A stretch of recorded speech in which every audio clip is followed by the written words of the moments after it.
few days ago, there was a tropical storm that hit us, which was the worst in 42 years. That was Tropical Storm Kitsana.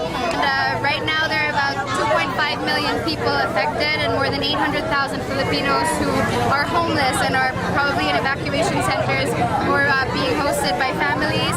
And the numbers go up, they shoot up by 300, 400,000 every day. Right now, we're on site with relief goods from private donors, from corporate sponsors.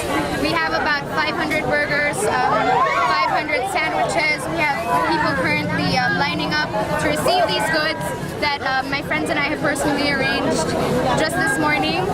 Every little thing counts. Every little way of helping will count for a lot. Right now, these bags probably have instant noodles. There are about 5 different biscuits in here. I mean, it's really just good for about 2 or 3 days.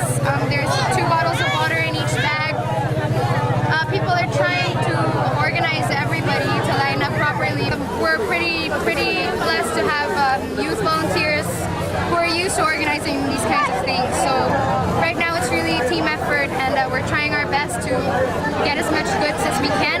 In bus right now, after 5 hours of packing, goods that have just trickled in from social networks online, such as Twitter and Facebook. People have been donating different things, from blankets to old clothes to canned goods to pillows to toothbrushes and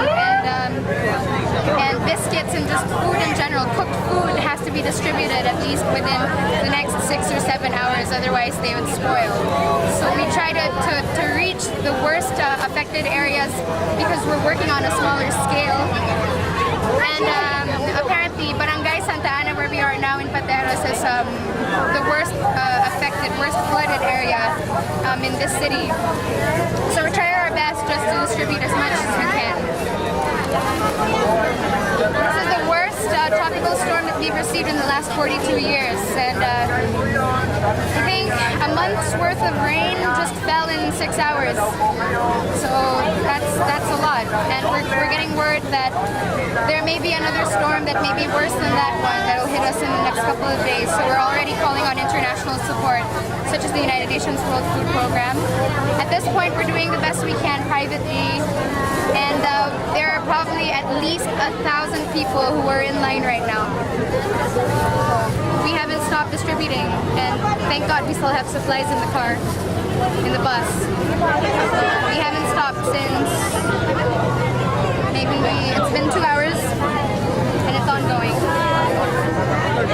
Heroes are made when you make a choice. You could be a hero, heroes do what's right. You could be a hero, you might save a life. You could be a hero, you could join the fight for what's right, for what's right, for what's right.